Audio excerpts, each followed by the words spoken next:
Hello,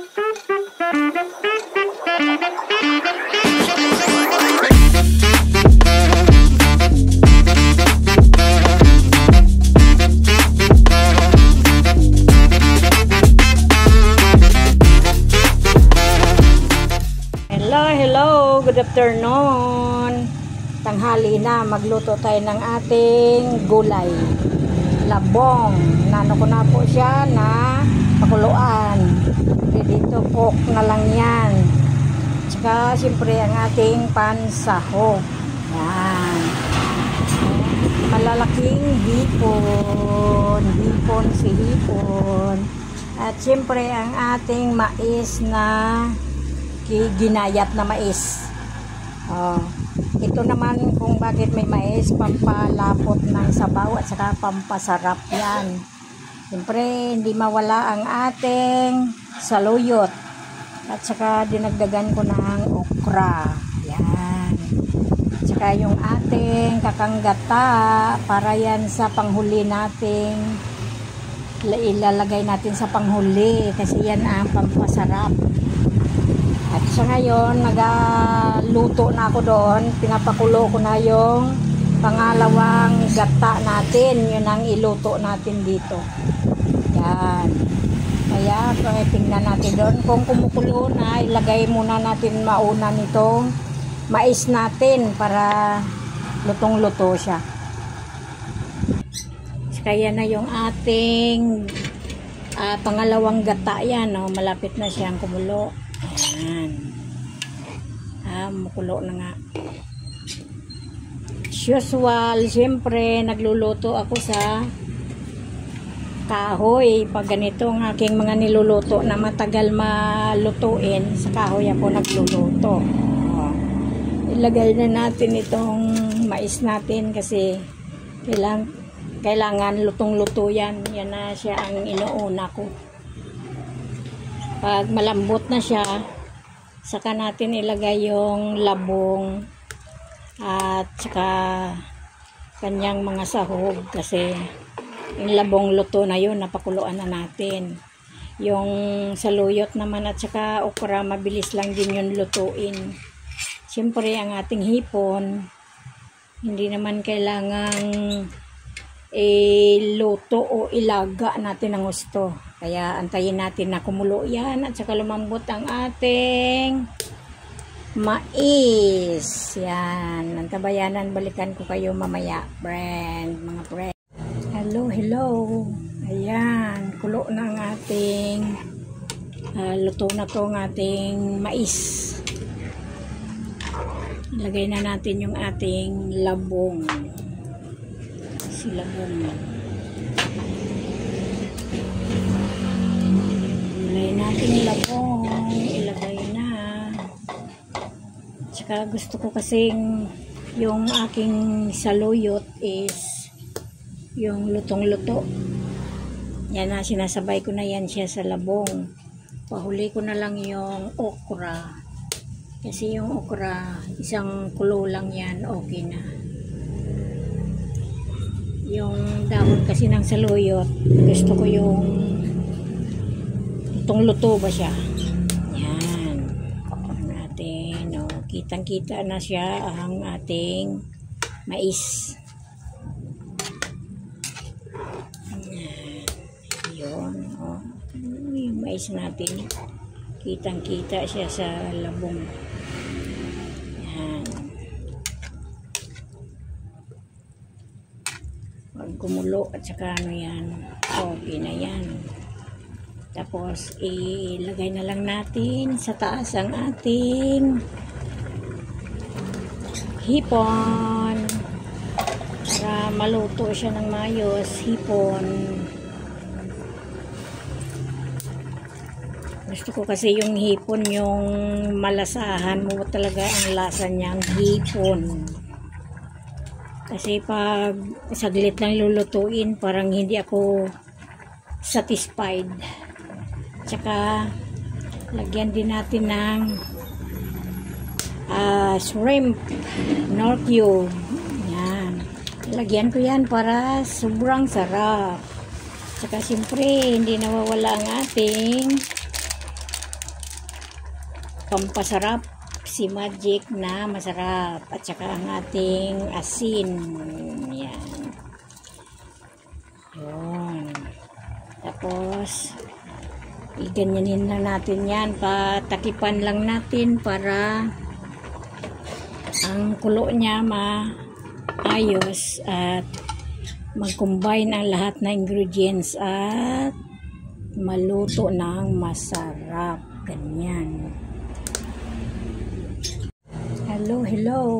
Ayan, kulo na ang ating luto na to ang ating mais. Ilagay na natin yung ating labong. Si labong.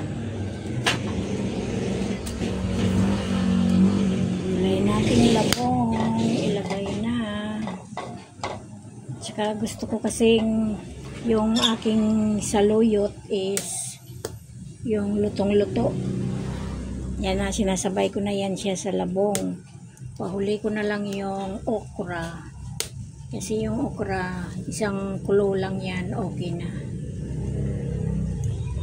Yung dahon kasi ng saluyot, gusto ko yung lutong-luto ba siya. Yan. Ang ating, kitang-kita na siya ang ating mais. Yun, yung mais natin, kitang-kita siya sa labong. Yan. Pag kumulo at saka yan, okay na yan. Tapos ilagay na lang natin sa taas. Hello. Ayan, kulo na ang ating luto na to ang ating mais. Ilagay na natin yung ating labong. Si labong. Ilagay natin yung labong. Ilagay na. Tsaka gusto ko kasing yung aking saluyot is yung lutong-luto. Yan na, sinasabay ko na yan siya sa labong. Pahuli ko na lang yung okra. Kasi yung okra, isang kulo lang yan, okay na. Yung dahon kasi ng saluyot, gusto ko yung lutong-luto ba siya. Yan. Ang ating, kitang-kita na siya ang ating mais. Yun. Yung mais natin, kitang-kita siya sa labong. Yan. Pag kumulo at saka yan, okay na yan. Tapos ilagay na lang natin sa taas ang ating hipon para maluto siya ng maayos. Hipon. Gusto ko kasi yung hipon, yung malasahan mo talaga ang lasa niyang hipon. Kasi pag saglit lang lulutuin, parang hindi ako satisfied. Tsaka lagyan din natin ng shrimp nor cube. Yan. Lagyan ko yan para sobrang sarap. Tsaka siyempre hindi nawawala ang ating pampasarap, si Magic na masarap, at saka ang ating asin. Yan. Yun. Tapos iganyanin lang natin yan, patakipan lang natin para ang kulo niya maayos at mag-combine ang lahat na ingredients at maluto ng masarap. Ganyan. Ayan na mga friend, nagsanib pursa na yung inilagay ko na pala yung aking okra. Nagsanib pursa na sila lahat. Kita ba? Kitang-kita na rin yung hipon. At saka medyo malapot-lapot na yung sabaw niya. Yan ang gusto kong Kasi gusto ko lutong-luto yung dahon ng saluyot. Tikman natin. Kasi nilagay ko na yung magic sarap at saka ating Knorr cube, di ba? Natunaw na.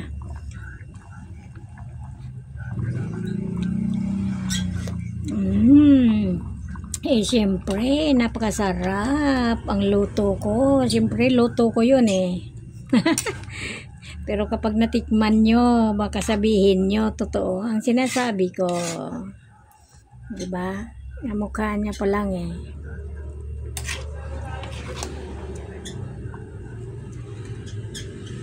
Yun. Balikan natin yan. Maya-maya, luto na yan. Natin to. Ba yan?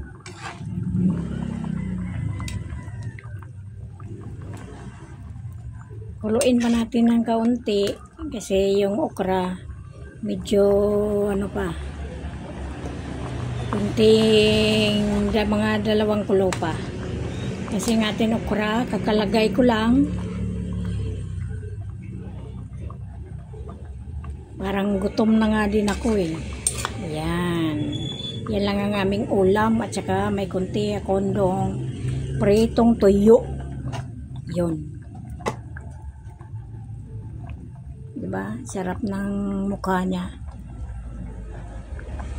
Kulay orange, kulay dilaw, at saka kulay green ang kulay. Ayan na mga friend. Yan. Sarap na. Ilagay na natin ating kakanggata. Ayan na mga friend. Luto na yan. Luto na. Lagay na natin yung ating kakanggata. Ayan. Luto na siya. Lagay na natin ang ating panghuling kakanggata. Ayan. Sarap. Diyan mo na yan siya makikita na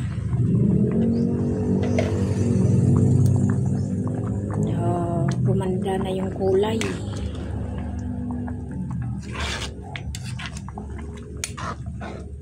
Yan. Pakukuluin din natin para maluto yung ating kakanggata. Yan. Parang kulang nga yung aking kakanggata kasi 2 lang ang nyug ko. Mahal kasi ng nyug dito. Hindi ako nakadala ng nyug na galing sa bundok kasi wala pang nyug. Bagong pa lang.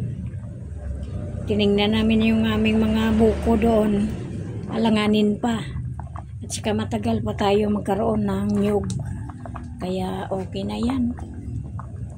Tayo lang din naman ang kakain at syempre mamimigay din tayo sa ating kapitbahay.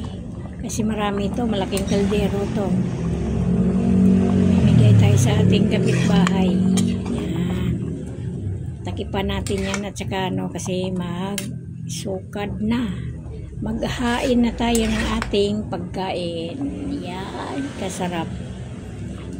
Yan, naligay. Kakain na tayo mga friend. Samahan nyo kami sa aming pagkain. Siyempre, andito na rin yung aking kanin. Medyo may tutong-tutong pa. Ano lang yan? Kanin lamig na ipinatong ko. Kaya medyo may tutong. Ang mga kaldero ko maitim kasi sa kahoy ako gumagamit.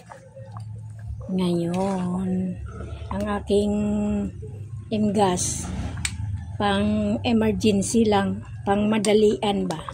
Pero kapag hindi man lang ako nagmamadali, kahoy ang aking ginagamit.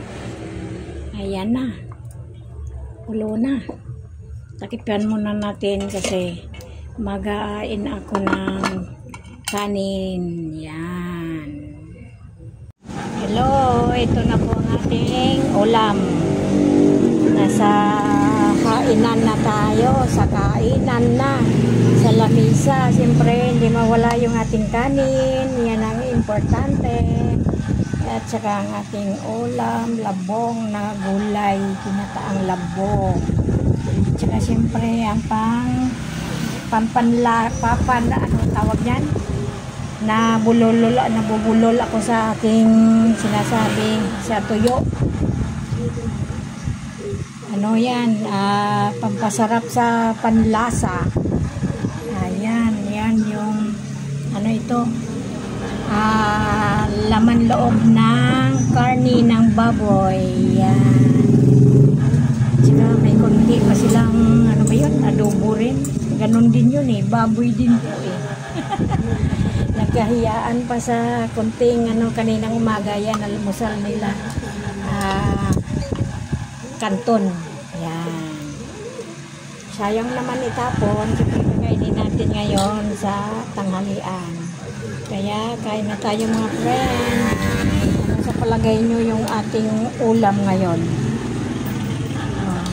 Mukha pa lang. Sarap na. Diba? Okay na.